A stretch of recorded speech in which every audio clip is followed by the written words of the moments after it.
समुदाय के लिए उनके स्वरोजगार से जोड़ने के लिए महिलाओं का स्वयं सहायता समूह बनाए और बच्चों के स्वास्थ्य के लिए और उनके शिक्षा के लिए फिर वहाँ से हमने काम शुरू किया। जब हमने संस्था का शुरुआत की थी तो मैं अकेली महिला थी जो कि वंचित समुदाय से थी, एकदम गरीब परिवार से थी, काफ़ी शोषित पीड़ित महिला थी। अभी जो हमारे संस्था में 15 लोग की टीम है, तो महिलाएं भी हैं, बच्चियां भी हैं, युवा भी हैं। हमने 2008 में 50 गांव में 1400 आदिवासी परिवार को खेती के लिए, उनके रहने के लिए, मकान के लिए पट्टा दिलवाई ज़मीन का और सरकार से कंटिन्यू हमने मांग किया कि इन गाँवों में स्कूल खोली जाए, आंगनबाड़ी खोली जाए और वहाँ पे रोड बनवाई जाए। तो फिर सरकार बार बार मांग करने से कुछ गाँवों में फिर स्कूल भी खुली और स्कूल बनी भी और आंगनबाड़ी केंद्र। सुप्रीम कोर्ट के गाइडलाइन था कि जहाँ पे आदिवासी इलाका है, जहाँ पे 1000 की जनसंख्या है, आदिवासी 40 बच्चे हैं, तो वहाँ पे मिनी आंगनबाड़ी खोली जाए।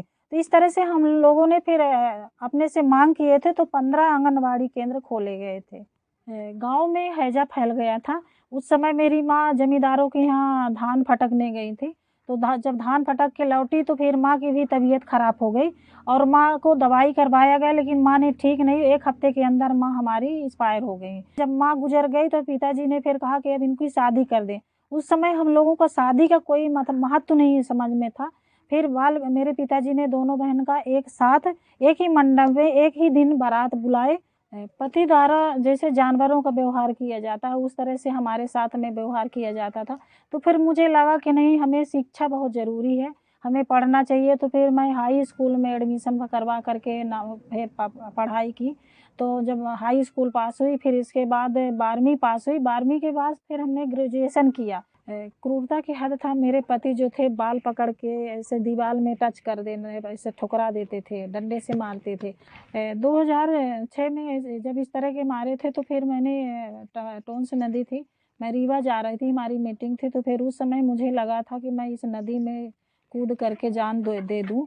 2008 में मई महीने में मेरा ट्रेनिंग हुआ था भोपाल में, तो मैं भोपाल ट्रेनिंग गई थी। ट्रेनिंग से लौटी तो हमारे पति ने हमारी साड़ी और चूड़ी बिंदी सब आग में जला दिए थे। तो जला दिए और वह मुझे बोले भी कि सिंदूर मत लगाना।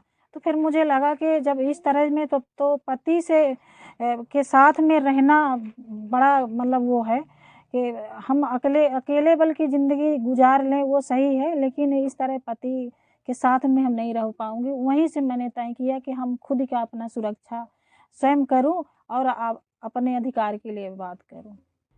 अभी जो वर्तमान स्थिति सामने आई है 3-4 साल से कि आदिवासी गरीब हैं, उनके 3-4 बेटियां हैं, तो बाहर से जैसे अलग-अलग राज्य से लोग आते हैं और उनको पैसा दे करके अपने बेटों के साथ में शादी करके ले जाते हैं खरीद कर।